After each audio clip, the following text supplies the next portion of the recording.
le premier débat avec mes invités sur ce plateau. Yann Brossa, bonjour, merci d'être avec nous. Vous êtes adjoint à la maire de Paris en charge du logement, adjoint communiste. Merci d'être sur ce plateau. Pierre Otus est également avec nous, bonjour. Vous êtes le directeur de l'UNPI, c'est l'Union nationale des propriétaires immobiliers. J'accueille également Pierre Madec, bonjour. Vous êtes économiste à l'OFCE, spécialiste des problématiques d'immobilier et de logement.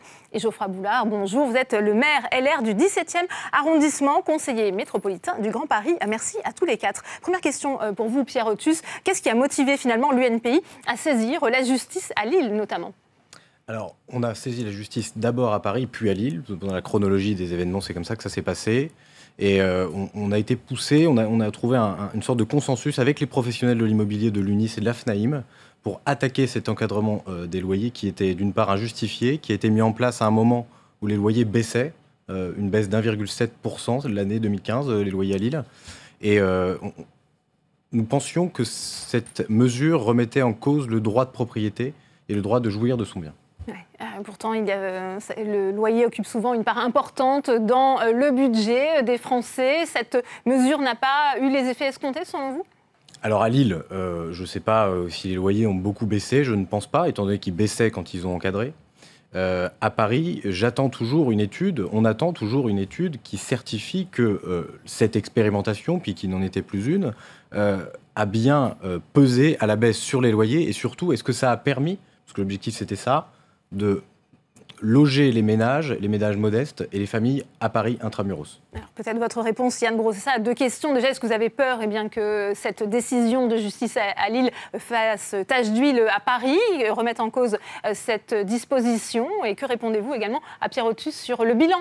Tout le monde s'interroge sur le bilan de l'encadrement des loyers. D'abord, nous sommes à Paris très attachés à l'encadrement des loyers, parce qu'il faut quand même partir d'un point de départ, c'est qu'aujourd'hui, les loyers sont trop chers. Dans une ville comme Paris, les loyers du privé tournent autour de 25 € du mètre carré. C'est insupportable, notamment pour les classes moyennes dont on a envie qu'elles puissent se loger à Paris. Et il est vrai que la ville de Paris s'est beaucoup mobilisée pour que l'encadrement des loyers soit appliqué dans la capitale. Moi, je note quand même une certaine contradiction dans les propos qui sont tenus. Avant la mise en place de l'encadrement des loyers, que n'a-t-on entendu ? On nous a expliqué que ce serait une catastrophe, qu'il n'y aurait plus un seul logement privé qui serait construit, que ce serait un désastre pour le marché immobilier. Ce que je constate à Paris, c'est qu'on construit plutôt plus de logements neufs depuis 2015 avec l'encadrement des loyers qu'avant. Donc il n'y a pas eu de conséquences désastreuses sur le marché immobilier. Et maintenant, on nous explique que le dispositif n'est pas suffisamment efficace. Et parce que le dispositif n'est pas efficace, il faudrait le détruire totalement. Tout cela ne me paraît pas particulièrement cohérent. Moi, ce que je vois, c'est que jusqu'en 2015, les loyers progressaient à Paris, voire explosaient à Paris,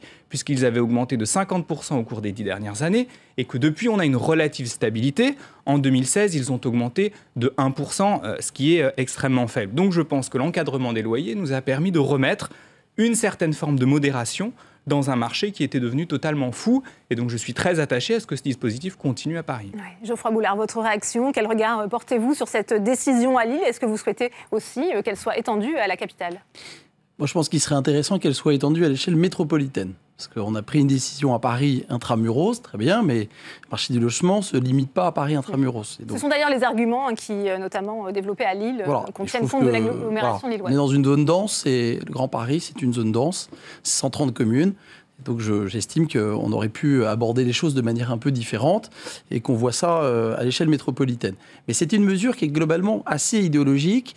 On va quand même dissuader les investisseurs de louer. Et on a eu d'ailleurs 100 000 retraits de biens sur le marché depuis 2015. Il faut aussi dire qu'un tiers, depuis 2015, des propriétaires qui louaient ne respectent toujours pas la loi 2 ans après. Donc je veux dire, l'efficacité, elle est quand même très mitigée. Et le bilan, si on le fait, finalement, ça montre bien... On n'a pas décidé de supprimer les radars sur l'autoroute sous prétexte que des gens dépassent les vitesses autorisées. Non, je dis simplement que ce n'est pas la panacée, qu'on voit qu'il y a des effets indirects et qu'on voit qu'on décourage les petits investisseurs immobiliers. Il n'y a pas que des grandes multinationales qui investissent dans l'immobilier.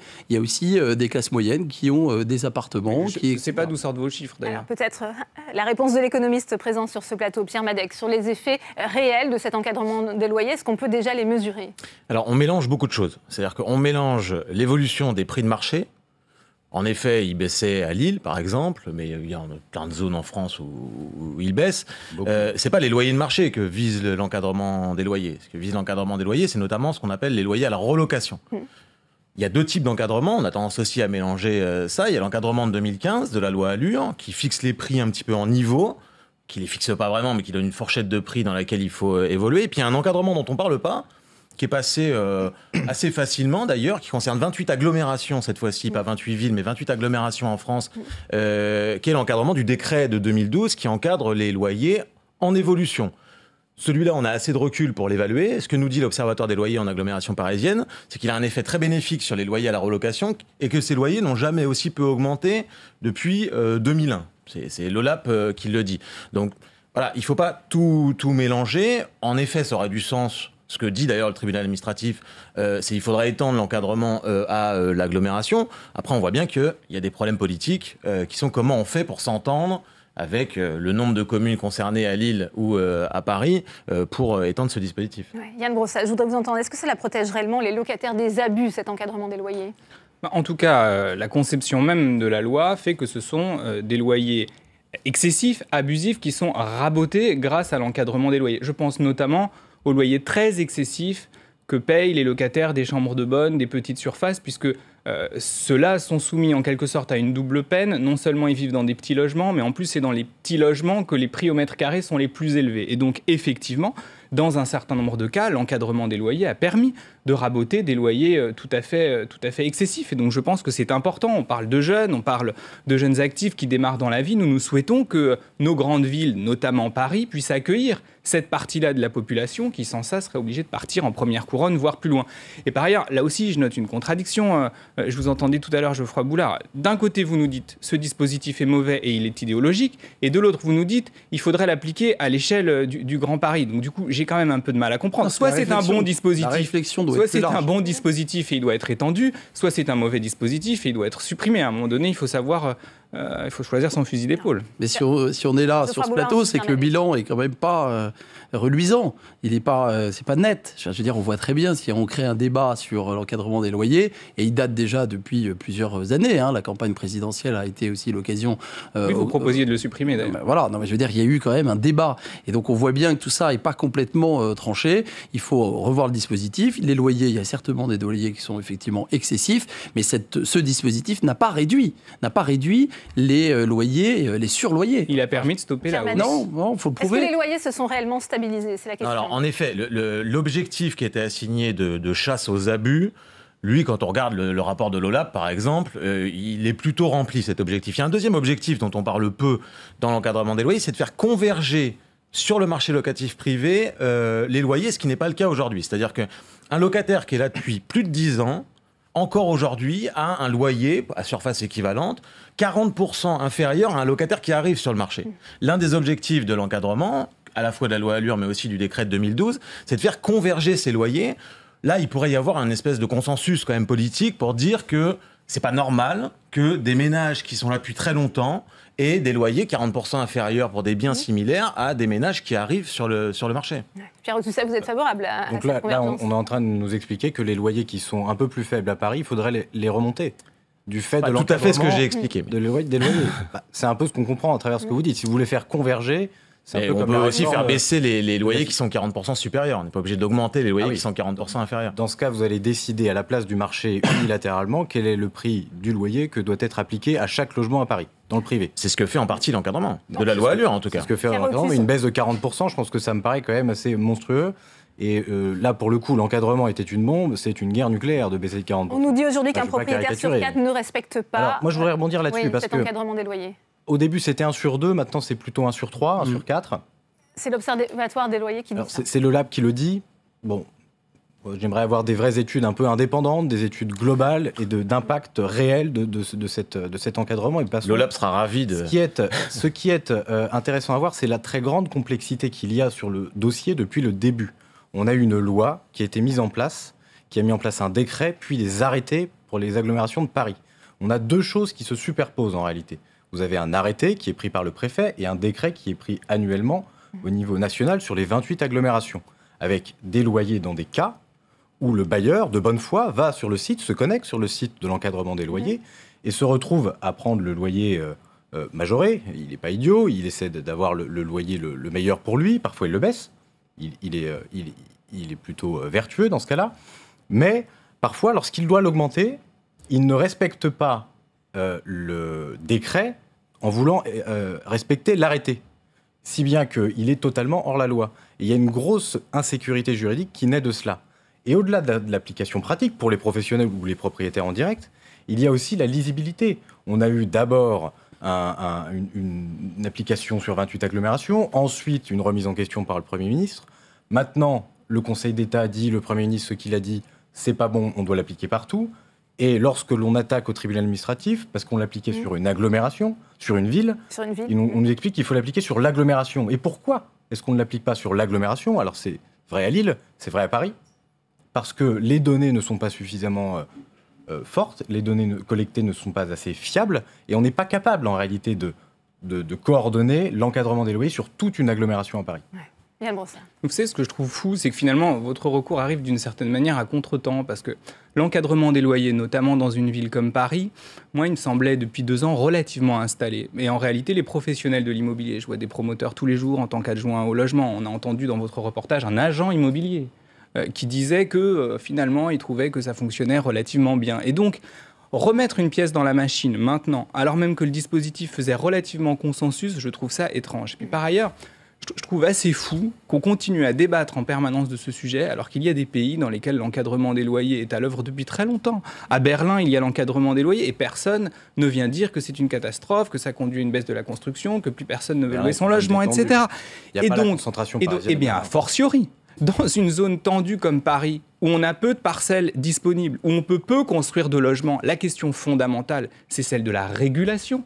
Comme on ne peut pas agir massivement par un choc de l'offre qui consisterait à construire 10 000 logements par an à Paris, ce n'est pas possible. Donc il faut bien que d'une manière ou d'une autre, on régule le parc. Mais est-ce qu'il faut l'étendre à la métropole du Grand Paris, Yann Brossat? Sans doute, si on en a les moyens, sans doute. Simplement, on ne m'enlèvera pas de la tête que c'est à Paris qu'on a les loyers les plus excessifs. Si on doit l'étendre, évidemment qu'il faut le faire, notamment là où les maires le demandent, et je crois qu'un certain nombre portent cette exigence. Si on l'étend à la métropole du Grand Paris, encore une fois, alors c'est peut-être un peu technique, mais on n'applique pas la loi Allure. Alors il faudrait peut-être légiférer, changer cette loi Allure, dont on demande sa suppression, en tout cas sur tout un volet, mais encore une fois, la complexité de la mesure et de la mise en place de la mesure n'est pas comprise par tout le monde. Mais le sujet n'est pas là. Le sujet est de savoir si on veut réguler le loyer ou pas. Vous ne le souhaitez pas. Je suis convaincu que la grande majorité des Parisiens y sont favorables. Alors, Geoffroy Boulard et ensuite Pierre Madec. Pardon. Oui, le problème, c'est quand même de raréfier l'offre. Et ça, c'est une problématique qui est en train de se poser. C'est-à-dire qu'à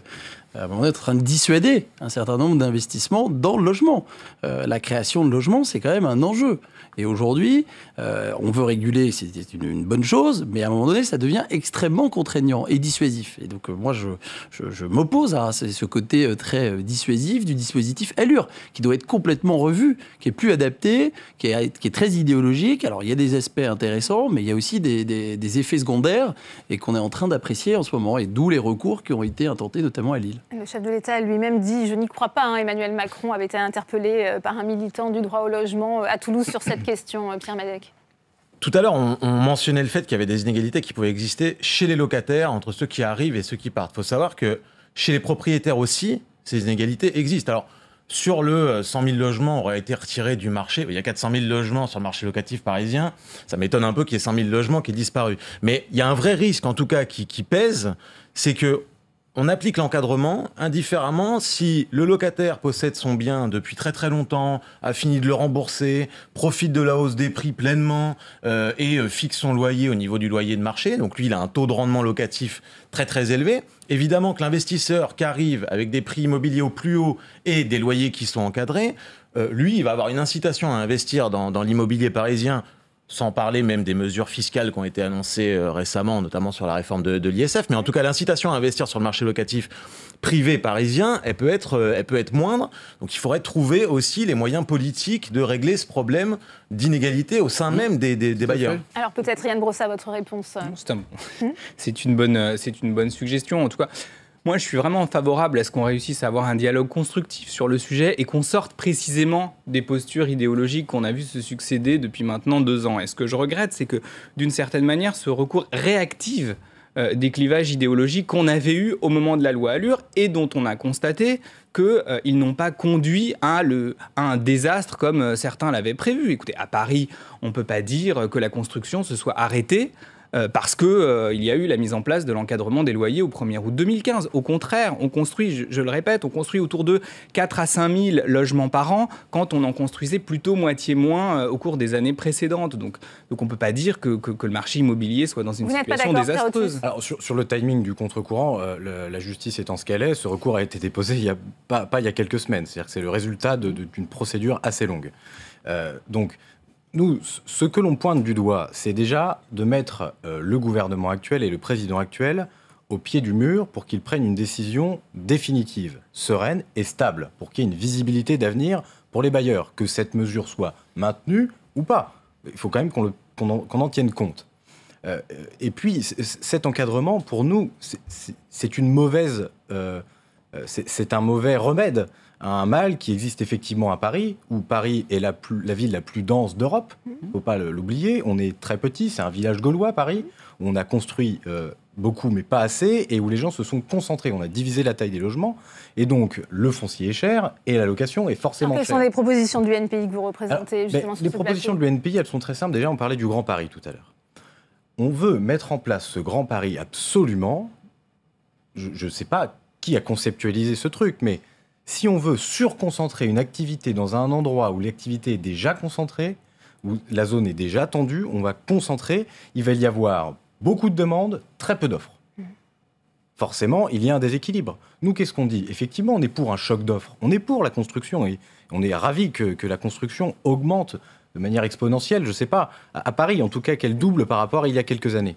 C'est très bien qu'on continue de construire. Mais peut-être qu'il faut rationaliser la politique. Alors, c'est une politique un peu plus générale, de déconcentration de l'activité parisienne, ou en tout cas de décentralisation de l'activité en France. C'est-à-dire que les Parisiens ne pourront plus habiter dans Paris, Geoffroy Boulard ? C'est déjà le cas. Il n'y a plus personne. C'est difficile. Aujourd'hui, vous voyez, les classes moyennes, les familles, elles quittent Paris pour des questions de place, de logement, et vont en première couronne, où les loyers sont effectivement moins élevés. Donc il y a un vrai sujet de construction à Paris qu'on a dissuadé depuis un certain nombre d'années, et il faut réarmer, notamment sur le plan législatif. Il faut qu'il y ait une politique volontariste, incitative, pour qu'il y ait l'investissement privé dans le logement à Paris. Il faut voir qu'au niveau de Paris, tout comme au niveau national, d'ailleurs sur le choc d'offres qui est promis par le gouvernement, la construction neuve, c'est 1% du stock de logements en France. C'est-à-dire que ce n'est pas en construisant même massivement, même si vous multipliez par 2 le niveau de production actuel, vous aurez un impact sur les prix qui est au final relativement faible. Donc ce qu'il faut pour loger plus de ménages modestes ou de classe moyenne à Paris, c'est pas forcément construire pour faire baisser les prix, mais c'est surtout construire du logement abordable pour ces familles-là. C'est uniquement comme ça que vous arriverez à faire revenir des ménages modestes, hélas. Ouais, peut-être, Yann Brossat, ça fait revenir certains Parisiens, cette mesure d'encadrement des loyers ? Le fait est que, depuis 2000 en tout cas, Paris augmente plutôt en population. Et c'est lié, de mon point de vue, à 2 choses.